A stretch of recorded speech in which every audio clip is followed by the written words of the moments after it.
Have you ever felt like you're adrift in a vast, endless ocean? I mean, truly felt it in your bones, like you're just floating? You open your eyes and all you see in every direction is a horizon that never seems to get any closer. That distant, shimmering line where the deep blue of the water kisses the endless expanse of the sky. And you just know that's where you need to go. That's where your dreams are waiting. That's where your ambitions can finally take flight. That's where the most authentic, powerful, and vibrant version of your true self resides. But the shore feels a million miles away, and the waves, the relentless crashing waves of daily life, they just keep coming. The wave of bills to pay, the wave of expectations from others, the wave of your own doubts, the wave of exhaustion that seeps into your very soul. They keep pushing you back, pulling you under, leaving you gasping for air. You're treading water, aren't you?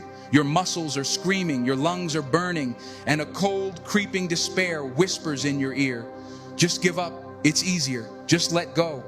You're wondering if you'll ever make it. You're wondering if there's even a shore to begin with.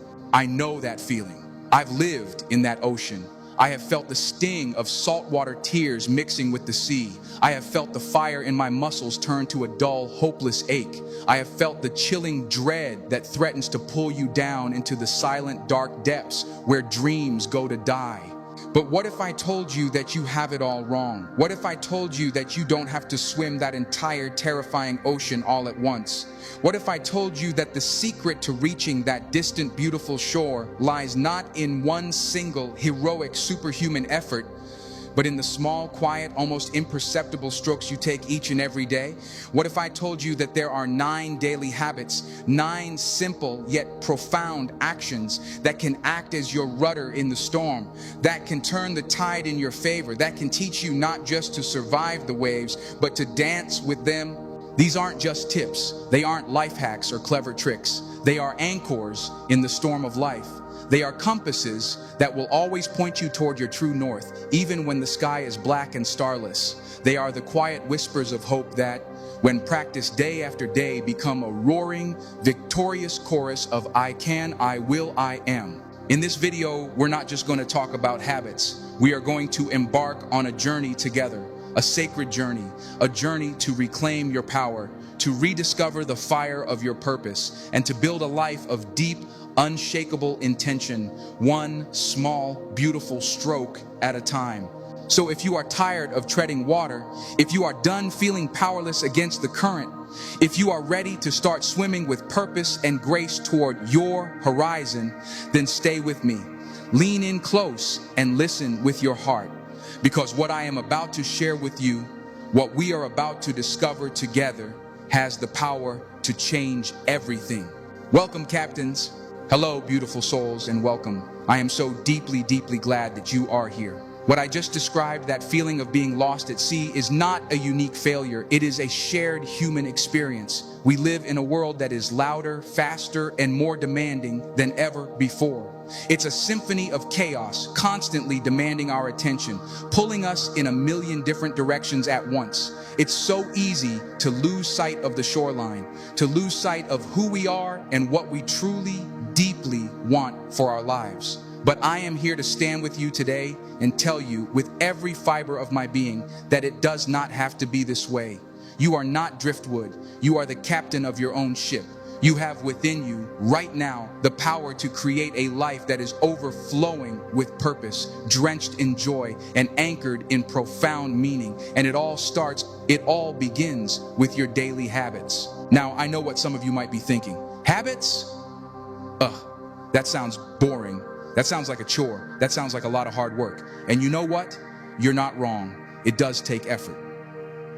But here is the secret the world doesn't tell you. The real effort isn't in the grand, sweeping, life-altering gestures. It's not about quitting your job and moving to a monastery. The real transformative effort is in the small, the quiet, the consistent actions you take every single day. It's in the million tiny choices you make from the moment your eyes open in the morning to the moment they close at night. These choices, these habits, they are the invisible architects of your reality. They are the threads that you weave day by day into the tapestry of your life. They are what shape your reality. So, are you ready? Are you ready to pick up your thread and start weaving a masterpiece? Let's dive into the 9 daily habits that will help you to not just survive, but to truly, magnificently thrive. Habit 1, the sacred morning ritual. The first habit, the one that lays the foundation for everything else, is what I call the sacred morning ritual. Think about it. How you start your day sets the energetic tone for everything that follows. If the very first thing you do when you wake up is grab your phone, what are you really doing? You're inviting chaos into your sacred space.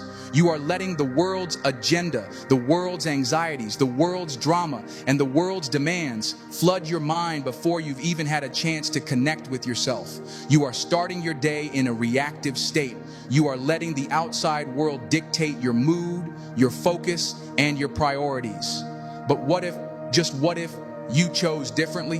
What if you took the first few precious moments of your day to connect with yourself, to set your intentions, to cultivate a fortress of inner peace and calm before the world has a chance to launch its assault? Your morning ritual doesn't have to be some elaborate hour-long ceremony. It can be exquisitely simple. It can be the simple act of taking 5 slow, deep, conscious breaths before your feet even touch the floor. Feel the air fill your lungs, hold it for a moment, and release it with a sigh. That's it. That's a ritual. It could be 2 minutes of meditation. It could be journaling 1 single page. It could be gently stretching your body, thanking it for the rest it has given you. The key is to find something that feels like coming home to you, something that helps you feel centered, grounded, and in command of your own inner state. For years, my mornings were pure chaos. The alarm would blare, I'd hit snooze 3 times, and then I'd launch myself into the day like a human cannonball, fueled by stress and coffee. I was constantly behind, constantly anxious.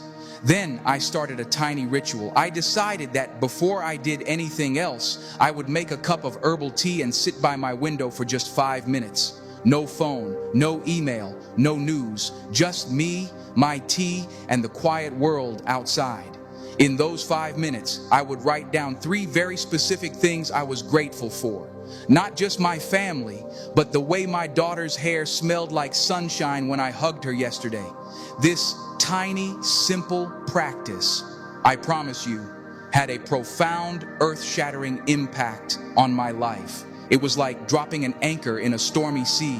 It started my day with gratitude and purpose, and it created a ripple effect of calm that followed me throughout the day. So I invite you, I implore you to create your own sacred morning ritual. Experiment, have fun with it, see what resonates with your soul. Maybe it's reading a few pages from an inspiring book. Maybe it's listening to a piece of music that makes your heart soar. Maybe it's just sitting in the beautiful, profound silence and enjoying the stillness of the early morning. Whatever it is, make it a non-negotiable appointment with yourself. Protect that sacred time like a dragon guards its gold. I promise you, it will transform your life from the inside out. Habit 2, mindful movement. The second habit is mindful movement. Our bodies, these incredible, miraculous vessels that carry us through life, are our temples.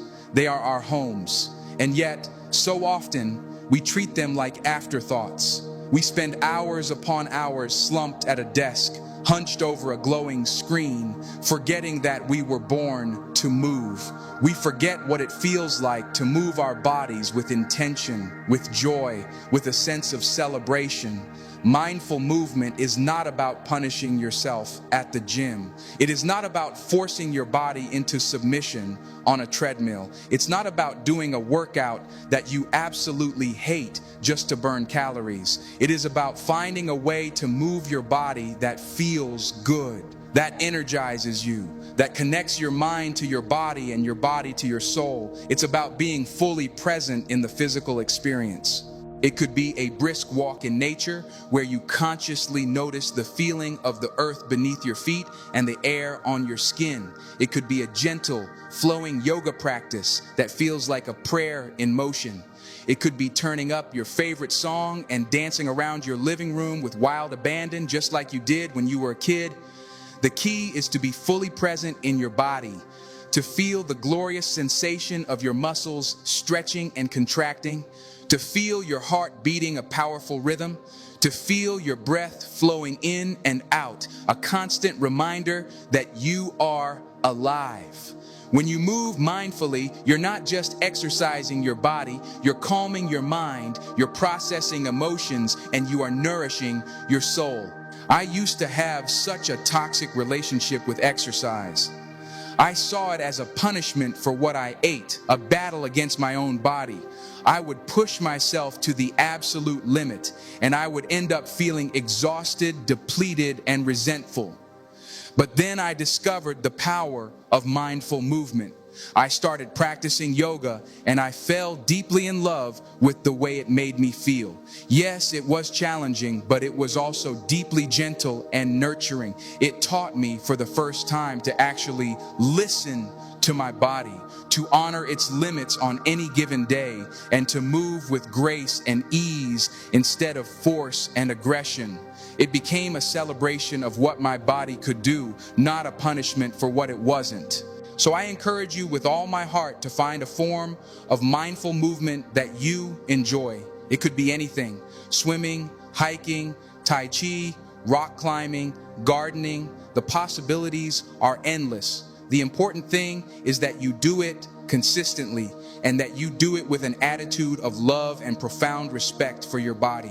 Remember, your body is the most precious, loyal gift you will ever be given. Treat it with the care and the reverent attention it so deeply deserves. Habit 3, nourishment of body, mind, and soul. The third habit is all about nourishment. And please hear me on this. I am not just talking about the food you put on your plate. I am talking about everything you consume, everything you let past the gates of your senses. The information you read, the shows you watch, the podcasts you listen to, the people you surround yourself with, what you feed your mind and your soul is every bit as important, if not more important, than what you feed your body. But let's start with food, because it's a powerful foundation. The food you eat has a direct, immediate, and undeniable impact on your energy levels, your mood, your mental clarity, and your overall well-being. When you choose to eat a diet that is rich in whole, vibrant, unprocessed foods, fruits, vegetables, things that grew from the earth, you are giving your body the high-quality fuel it needs to function at its absolute best. You are also sending a powerful subconscious message to yourself, a message that says, I am worthy of care, I am worthy of nourishment, I am worthy of feeling good. But it's not just about what you eat, it's also about how you eat. Do you shovel down your food while standing over the kitchen sink? Do you eat on the run while scrolling through your phone or distracted in front of the TV? Or do you take the time to sit down, to breathe, to truly savor your food, and to be present with the entire experience of eating? When you eat mindfully, you're not just nourishing your body, you're cultivating a sense of deep gratitude and appreciation for the food itself and for the planet and people that brought it to you. And what about the information you consume? Your information diet? Are you constantly, mindlessly scrolling through social media feeds, playing the toxic game of comparison, and ending up feeling like you're not smart enough, not successful enough, not beautiful enough? Or are you consciously feeding your mind with content that is uplifting, inspiring, educational, and expansive?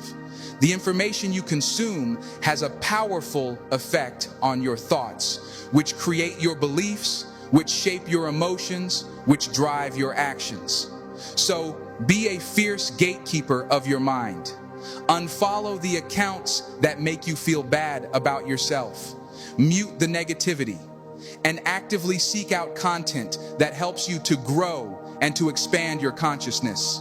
Finally, and perhaps most importantly, let's talk about the people you surround yourself with. The people in your life.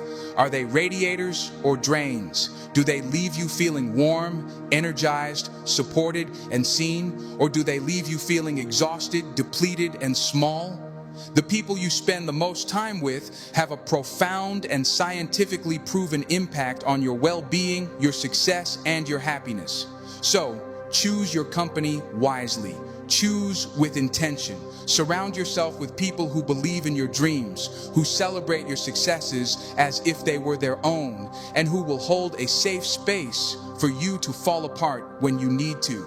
Nourishing your body, mind, and soul is a radical act of self-love in a world that often tells us we are not enough. It's a way of looking in the mirror and saying, with deep conviction, I am worthy of care. I am worthy of love. I am worthy of a life that is overflowing with joy and vitality. Habit 4, the power of the pause. The fourth habit is what I call the power of the pause. We live in a culture that glorifies busyness. We wear exhaustion like a badge of honor. We're constantly rushing from one thing to the next. Our mind's always 3 steps ahead, and we rarely, if ever, take the time to just be, to stop, to breathe. But it's in the moments of stillness, my friends. It's in the pauses between the notes of the song that we can truly connect with ourselves and with the quiet wisdom of the world around us. The power of the pause can be so simple, it's almost revolutionary. It can be taking 3 deep cleansing breaths before you hit send on a stressful email. It can be taking a 5-minute break from your work to just stretch and look out the window, really looking, not just glancing. It can be the radical act of turning off your phone for an entire hour and just sitting in the silence of your own home. These small, intentional moments of stillness can have a profound impact on your well-being. They are a balm for a frayed nervous system.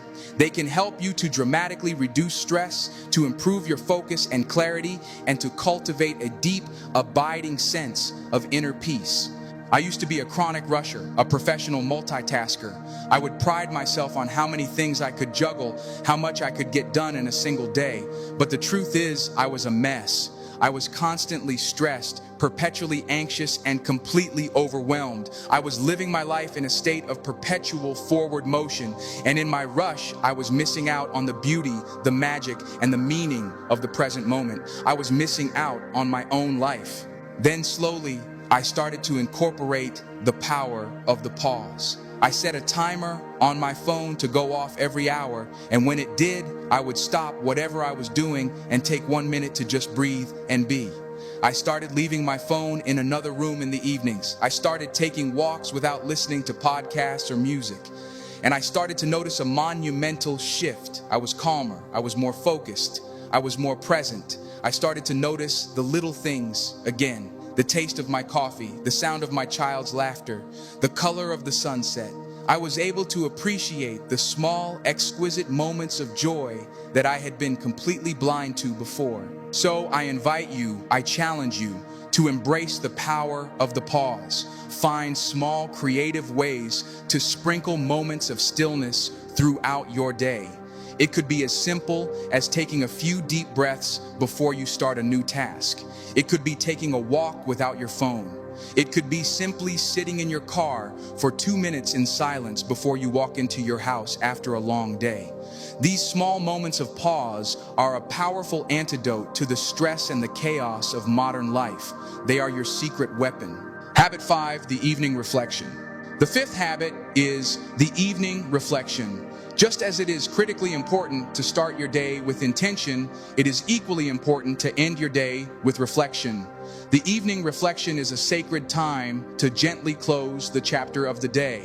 It's a time to look back, not with judgment, but with curiosity, to acknowledge your accomplishments, no matter how small, to learn from your challenges. It's a time to consciously let go of what no longer serves you, the worries, the frustrations, the mistakes, and to set your intentions for a peaceful rest and a fresh start the following day. Your evening reflection can be as simple as writing down 3 things that went well during the day, or 1 thing you learned. It could be a few minutes of journaling, a heartfelt conversation with a loved one about your respective days, or simply a moment of quiet contemplation before you drift off to sleep. The key is to create a gentle, loving ritual that helps you to wind down, to release the accumulated stress of the day, and to cultivate a sense of peace, closure, and gratitude. For me, my evening reflection has become as essential as brushing my teeth. It consists of a few minutes of journaling in a simple notebook I keep by my bed. I have 3 prompts. What am I grateful for from today? What did I learn today? And what do I release from today? This simple practice helps me to process my day, to gain clarity and perspective, and to go to sleep with a sense of peace and completion rather than a mind buzzing with unprocessed thoughts and anxieties. It's like tidying up your mental space before you go to sleep. So, I invite you to create your own evening reflection. It could be a time to read a few pages of a calming, soulful book. It could be listening to relaxing music or a guided meditation. Whatever it is, make it a sacred time to connect with yourself, to honor your journey, and to thank yourself for showing up for another day. You deserve to end your day in peace. Habit 6, embracing imperfection and fierce self-compassion. The 6th habit is one that I believe is absolutely, fundamentally crucial for our mental and emotional health in this modern world. It is the practice of embracing imperfection and fierce self-compassion.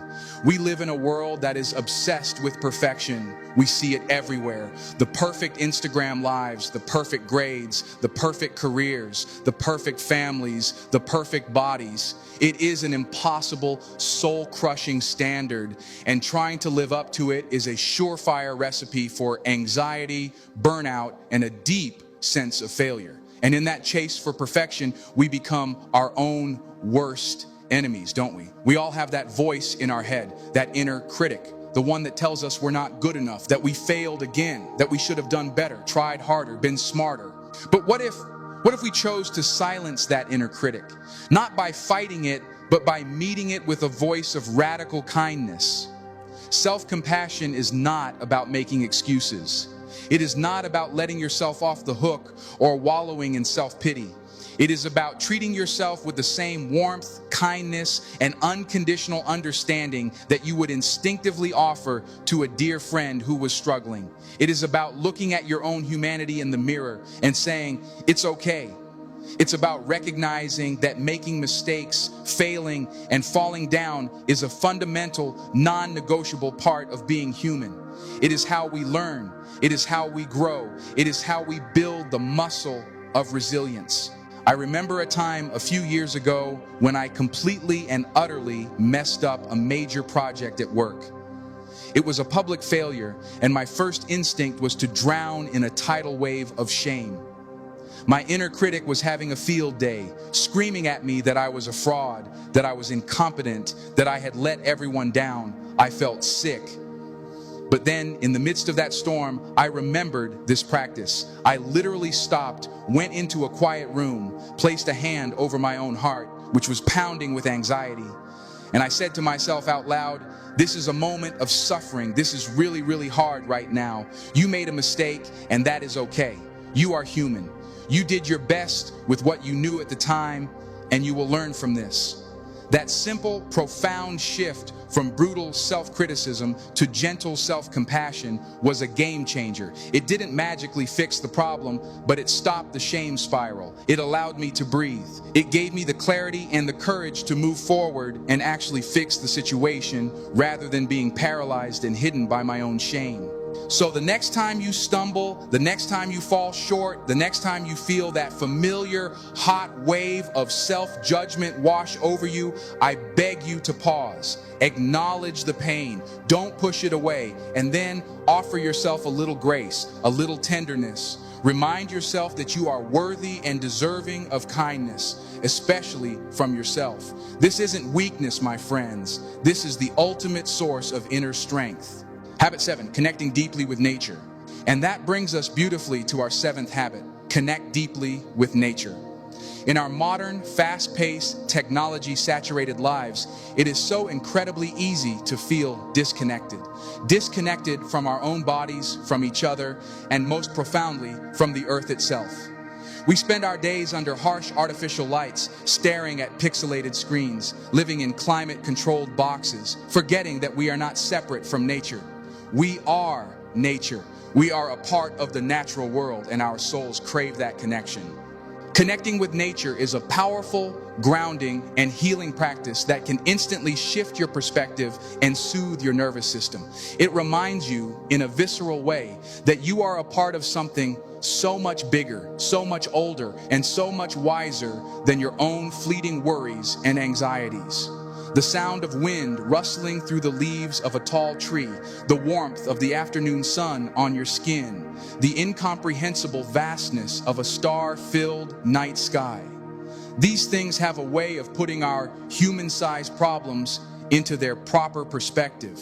They bring a sense of awe, wonder, and belonging back into our lives. This does not mean you have to pack up and go on a week-long expedition into the wilderness, although that would be wonderful. It can be so much simpler. It can be the radical act of taking your shoes and socks off and feeling the cool, damp grass beneath your feet for just 5 minutes. It can be tending to a small pot of herbs on your windowsill, watching it grow. It can be consciously listening to the birds singing their morning song outside your window instead of just tuning them out as background noise. Whenever I feel overwhelmed, whenever the world feels like it's too much to handle, I have a simple prescription for myself: go outside.